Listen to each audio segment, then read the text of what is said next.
Hi viewers, welcome to Shaker's Biofactory for NEAT. Sexual reproduction in flowering plants with ovule types and placentation. If you like this video, subscribe my channel, like, follow and share my videos to your students and friends to get more information on NEAT and other national state level competitive exams. In this video, I am going to explain the types of ovules with different placentations. Ovule is the main site for the development of female gamete for sexual reproduction. Such type of ovules are different types based on various criteria. In this, the ovules are different types based on the number of integument layers present around it, the amount of nucellus tissue present in its structure based on shape and orientation of ovule body. These are different types. Let us discuss the first criteria. The types of ovules based on the number of integument layers around ovule. The first type is ategmic ovules. In some of the plants, parasitic plants like Loranthus, Viscum and Santalum. In these plants, the ovule not surrounded by any integument layers. Such type of ovules are called ategmic ovules. In these plants, the seeds are not surrounded by any seed coat layers. Due to absence of integument layers around ovule, seed coats are not present around the seed after fertilization. The second type is unitegmic ovules. In some of the plants belongs to sympetale members. Sympetale means the plants which have flowers with fused petals are called sympetale or gamopetale members in dicotyledons. In such type of plants, the ovule it is surrounded by only one single integument layer. Now these type of ovules are called unitegmic ovules. Next type is bitegmic ovules. In most of the angiosperms, especially polypetale members of dicotyledons and monocotyledons. Polypetalous means the flower having petals with a free condition. In such members, the ovule is generally surrounded by two layers of integument layers. In this, the outer layer is called outer integument and inner one is called inner integument layer. Such ovules are called bitegmic ovules. It is the common type of ovules present in most of the angiosperms. Very rarely, the ovule having three integument layers.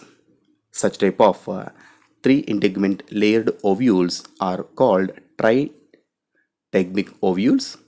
These type of ovules are seen in some plants like Ashodelus, Litchi and Trianthema plants. Especially in Litchi plant, the third integument layer it is fleshy in nature.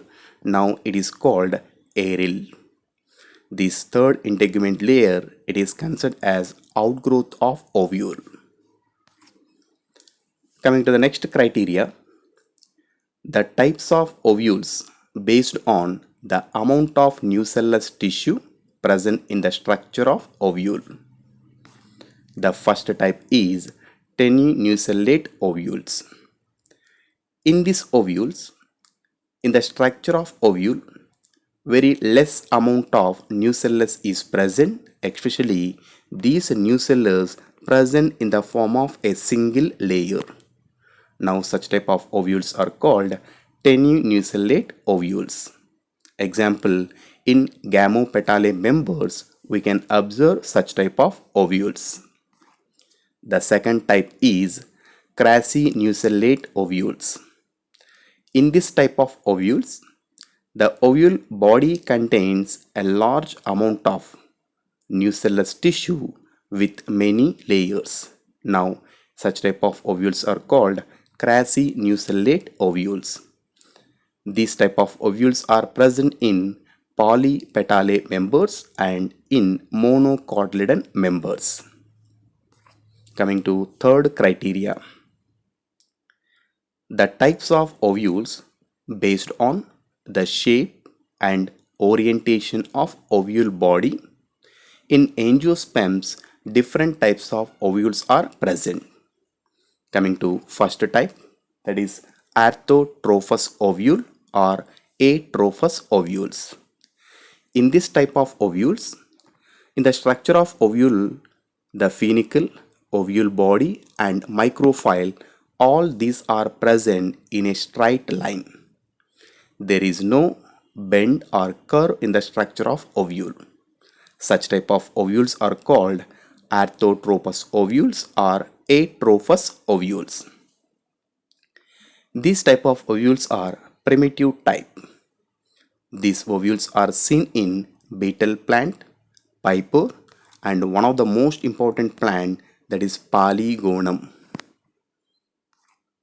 The second type of ovules, that is anatrophous ovules.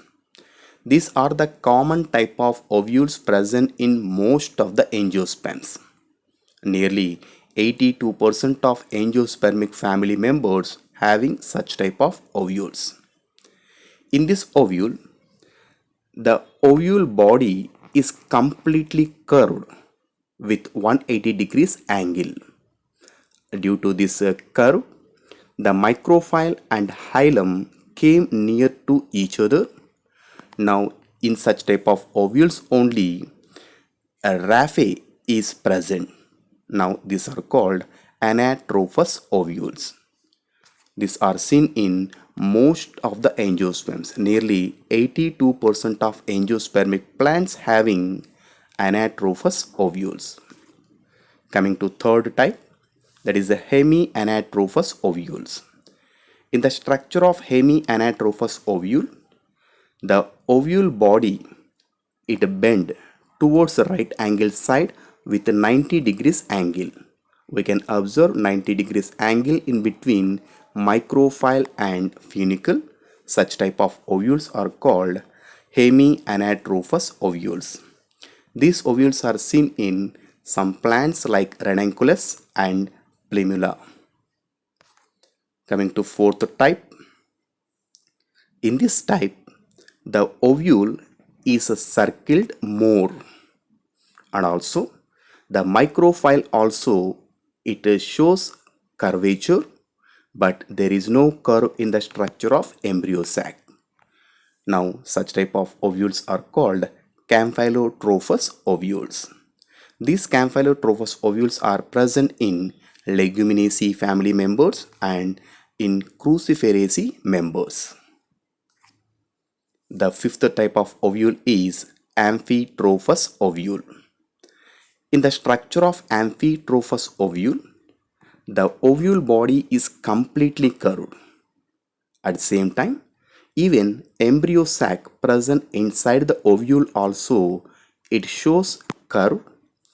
Due to this curve, the embryo sac it is appeared with horseshoe shaped structure. Such type of ovules are called amphitrophous ovules. These amphitrophous ovules are seen in Papae, Alisma, and one of the plant, that is Lemna. In these plants, such type of ovules are present. The last type is Circinotrophous ovules. In the structure of Circinotrophous ovule, the ovule having a long funicle. This long funicle it present around ovule body. Now such type of ovules are called Circinotrophous ovules. The Circinotrophous ovules are seen in one of the plant, it is Opuntia. Coming to the next topic, that is placentation. The placentation is nothing but the mode of arrangement of ovules inside the ovary on placenta. It is called placentation. Basically, we have five types of placentations in different plants. The first type is marginal placentation. In marginal placentation, inside the ovary having a ridge wall at a lateral side. On this ridge wall, many ovules are present in two rows. Now, such type of placentation is called marginal placentation. It is seen in Leguminosae members. To understand the type of placentation, it is easy to remember their fruit structure. In pea fruit, many ovules, nothing but seeds, are present at marginal site. The second type is axial placentation. In axial placentation, in some of the plants like potato, lady's finger, China rose, onion, lemon, orange and tomato, at the center of the ovary, it having one part, it is called axial. In this axial, many ovules are present on central axial. Now such placentation is called axial placentation. In this axial placentation, the cavities or ovarian cavities, locules are separated by septa. Septa are present. In third type, that is free central placentation. In this free central placentation, many ovules are present at the central axial, but the main difference to this free central placentation is there is no septa. Septa are absent in ovary. Now many ovules are freely present on central axial. It is called free central placentation. Example, in Primose and Dianthus, such type of placentation is present. Coming to fourth type, that is parietal placentation. In parietal placentation, many ovules are present on inner wall of the ovary. Now such placentation is called parietal placentation. The parietal placentation is seen in some plants like cucurbita, argemone, papaya, in most of the plants. The last type of placentation, it is basal placentation. In basal placentation, the ovary is unilocular, having only one locule. In this single locule, a single ovule, it is present and attaches to basal part. Now such type of placentation is called basal placentation. This basal placentation is seen in some plants like marigold, sunflower, etc. These are the different types of placentations in different plants. The structure of ovule and placentation and its type, it is useful to understand the development of female gamete easily. Thank you for watching. If you like this video, subscribe my channel, like, follow and share my videos to your students and friends.